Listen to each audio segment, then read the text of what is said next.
The biting Washington, D.C. air swirled around Ronald Reagan National Airport, a stark contrast to the bustling warmth inside. The usual morning clamor of announcements and rolling suitcases was punctuated by a hushed curiosity as people noticed a tall, somewhat reserved teenager navigating the crowded terminal. It was Barron Trump, a figure rarely seen in the public eye, his presence instantly drawing attention. He was headed to Newark, a flight that, little did anyone know, would become anything but ordinary. Despite the weight of his family name, Barron remained calm, his gaze fixed on a well-worn book in his hands, an attempt to retreat from the prying eyes. He moved with an easy grace that belied his youth, carrying himself with a quiet dignity that both intrigued and intimidated those who crossed his path. He was a puzzle wrapped in privilege, and the casual observers, while whispering amongst themselves, knew better than to disturb his solitude. In the economy section, a different scene unfolded.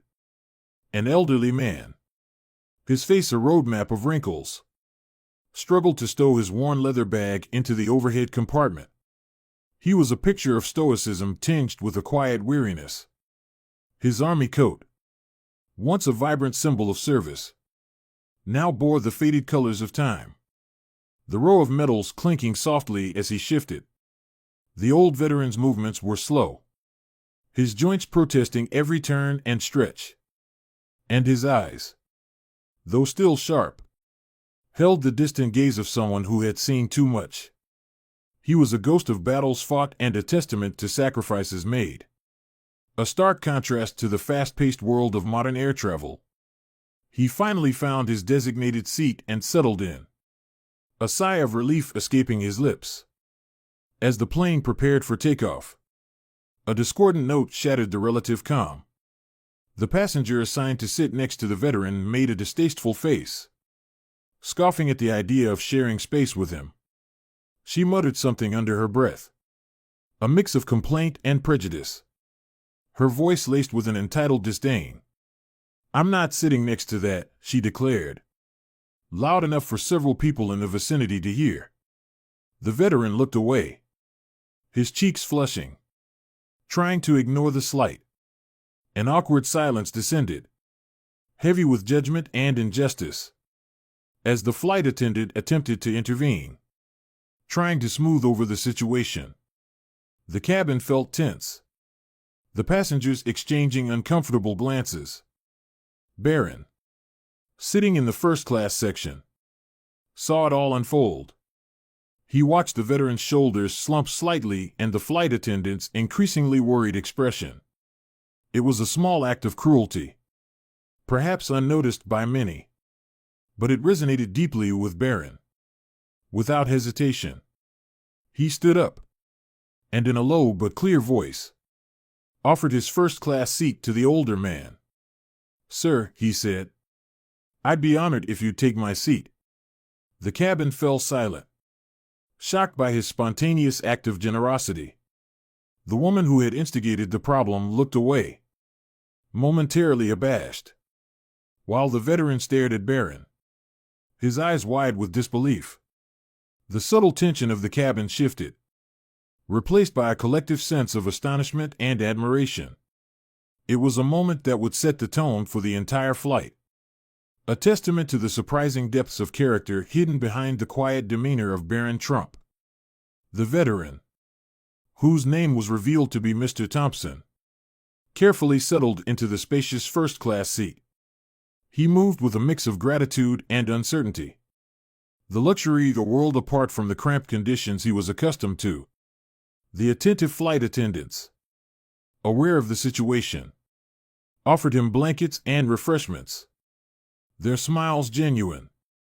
He felt a warmth that transcended the physical comfort, a profound sense of dignity restored, all thanks to the young man who had just surprised the entire plane with his generosity. As the plane reached cruising altitude, Mr. Thompson, settled in his seat, began chatting with the passenger next to him, an older woman who looked at him with a mixture of curiosity and kindness. He had felt a weight lift off him, the sting of that woman's earlier rejection fading into the background. "You know," he started, his voice raspy with age but firm with conviction. "That young man, he reminded me of someone." He then began a story. A tale that seemed plucked straight from the history books, weaving a narrative so captivating that soon the other first-class passengers started to subtly lean in to hear the story.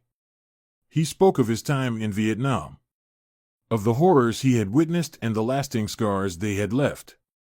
He recounted a specific instance when, broken and destitute after returning home, he had been utterly lost, with nowhere to turn and no one to help. "It was then," he said, his voice catching slightly, "that he met Fred Trump, Donald Trump's father. He was a good man," Mr. Thompson emphasized, his eyes shining with a depth of emotion. "Fred Trump didn't just give me money or a handout. He saw me as a person, a fellow human who needed a helping hand." Mr. Thompson explained how Fred had provided him with not just a place to live, but with an opportunity. He had helped him find a job and mentored him, believing in him even when he did not believe in himself. "He gave me my life back," he stated with a heartfelt conviction. This revelation sparked a wave of quiet wonder amongst the first-class passengers.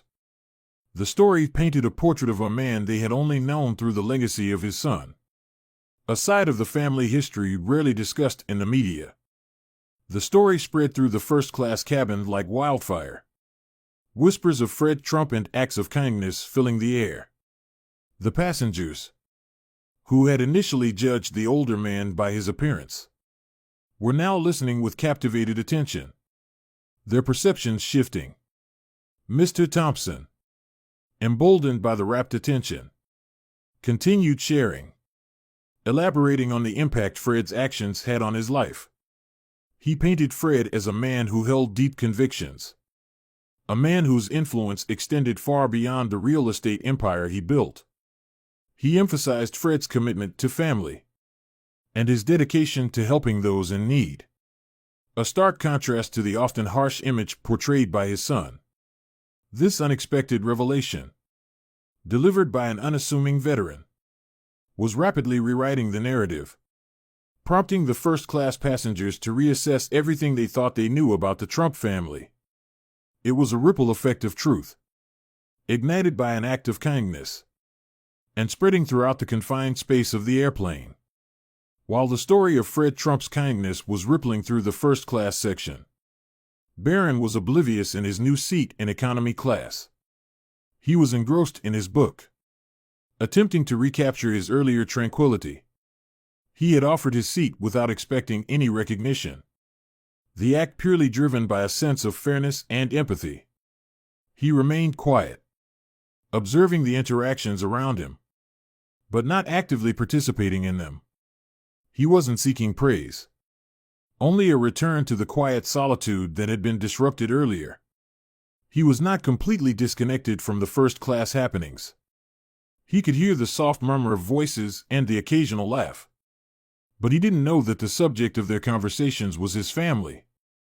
The story, however, was proving difficult to contain.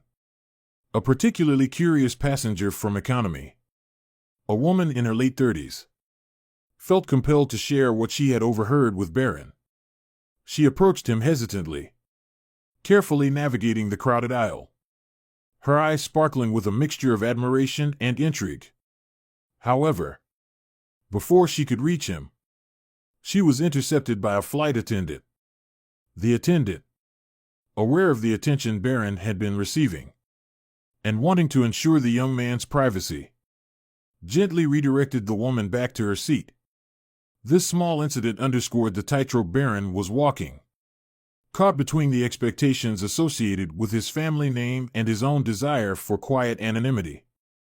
Back in first class, Mr. Thompson paused in his recollections, his gaze distant as he relived his initial meeting with Fred Trump.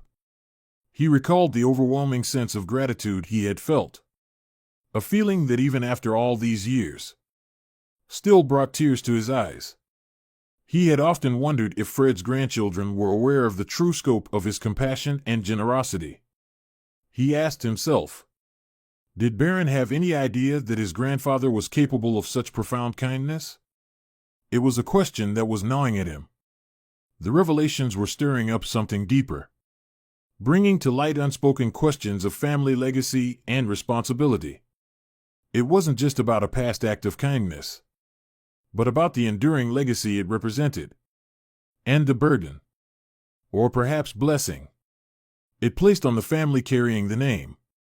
It raised the question, were these values still alive in the next generation? The silence that hung in the air following Mr. Thompson's musings was thick with unspoken questions about heritage and the choices made by the younger generation. In the back of the economy cabin, a man with shifty eyes and a perpetual scowl grew increasingly agitated by the attention Barron was receiving. He sat hunched over in his seat, his fingers constantly tapping on his phone as he listened to the snippets of conversation around him.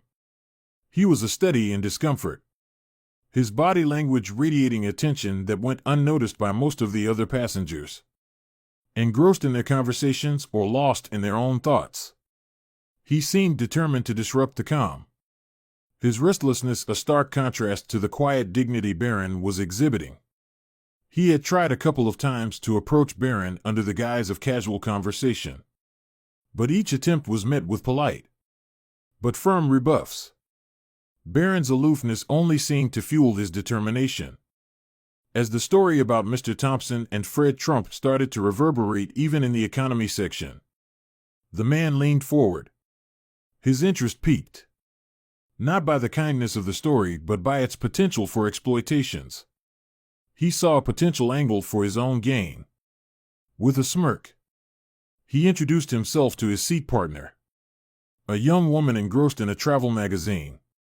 He revealed that he was a journalist, and not just any journalist, but one who specialized in scandalous and sensational stories.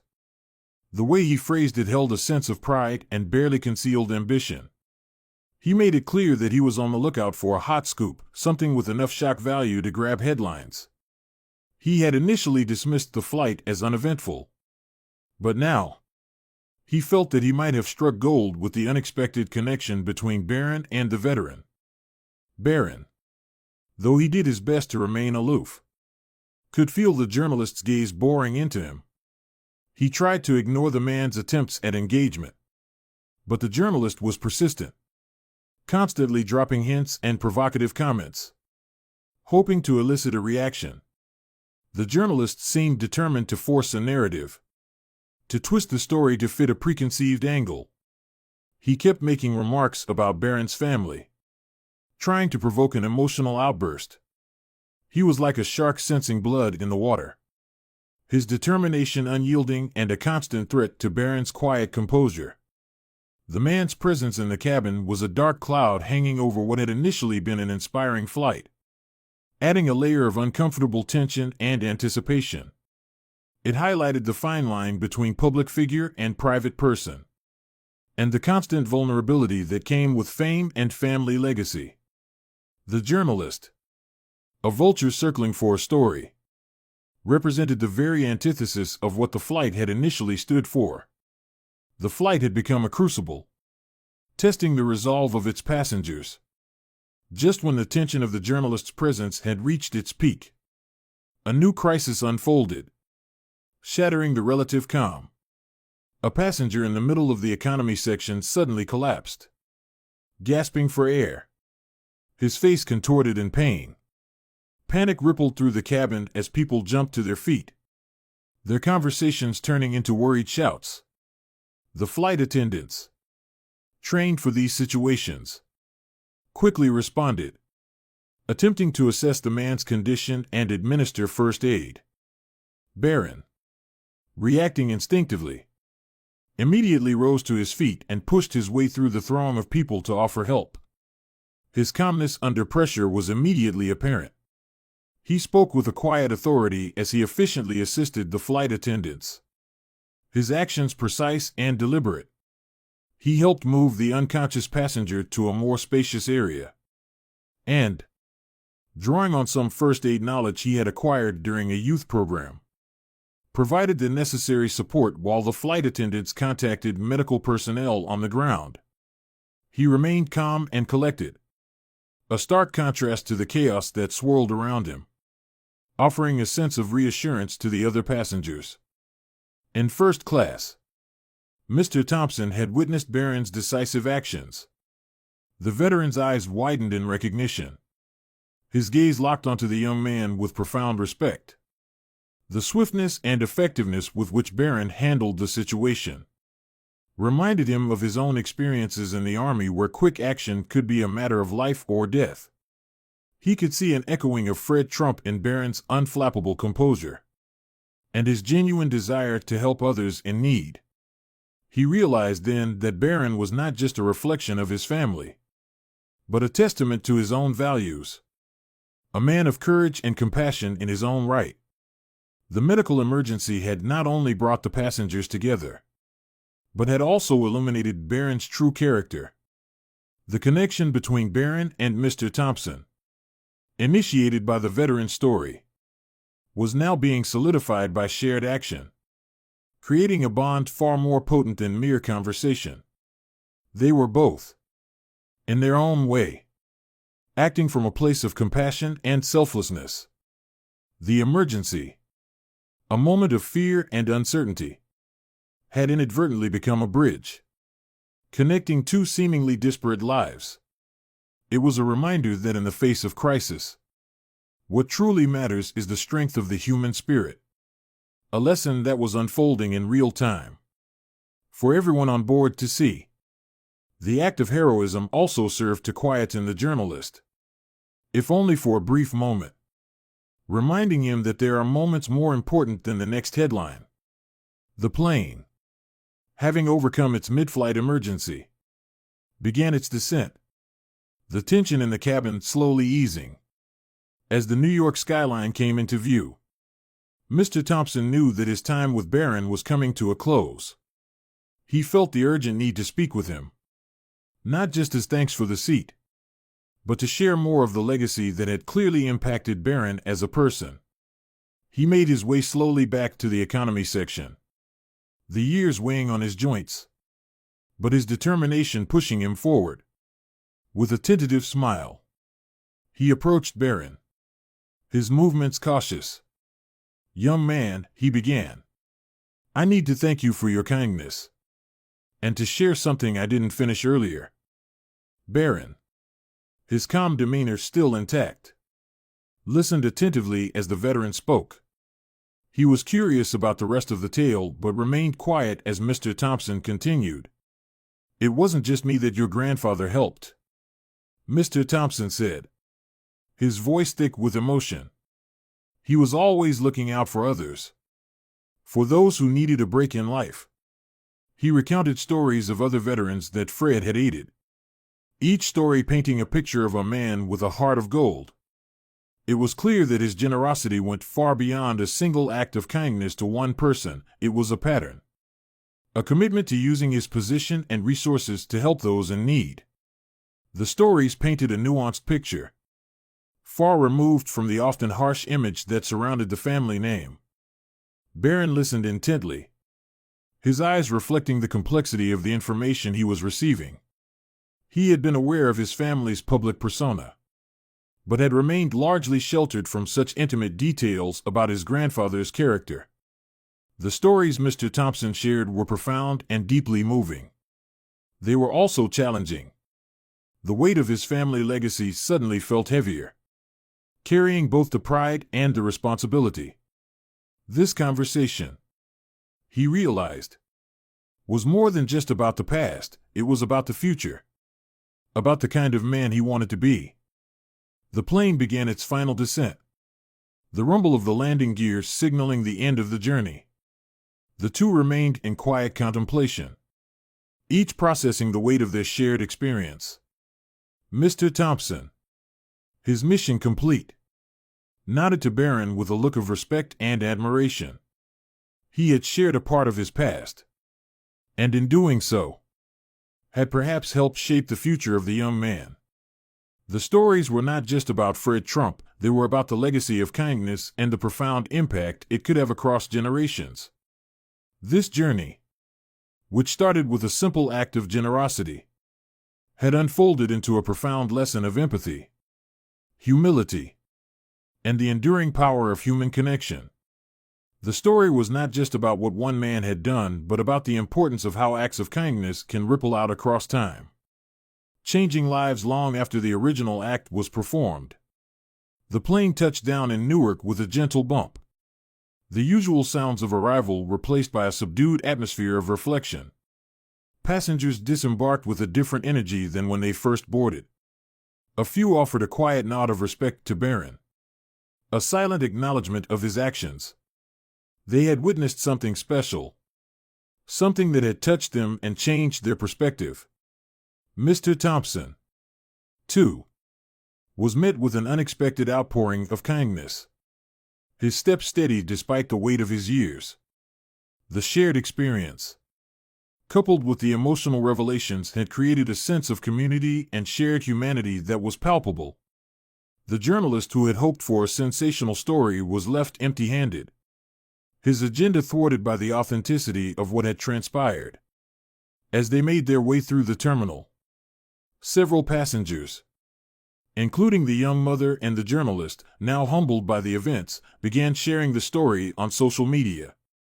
The story of Barron's kindness, and the hidden stories of his grandfather, quickly went viral.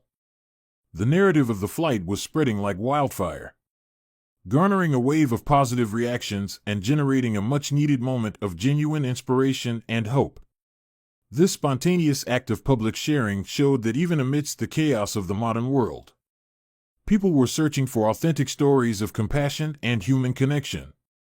Barron, waiting in line for his luggage, pulled out his phone and composed a simple text message to his family Grandpa would be proud of today. It was not about the publicity or about the attention. It was about something far deeper. It was an acknowledgement of the legacy he had inherited, and a reaffirmation of his commitment to carry that legacy forward. The message wasn't boastful. It was a private pledge, a quiet vow to embody the values of generosity and kindness that had been so powerfully revealed to him. The final scene showed the faces of several passengers walking through the airport, each carrying a piece of this flight with them. The veteran walked with a renewed sense of pride and belonging. The young mother had tears in her eyes, remembering the kindness she had witnessed. Even the journalist had a thoughtful expression, the seeds of humility planted in his heart. Kindness doesn't need fame, it radiates on its own, inspiring those who witness it. The world changes because people choose to help others, one small action at a time. Take a moment to help someone else, no matter how small the act may seem, because it could change a life.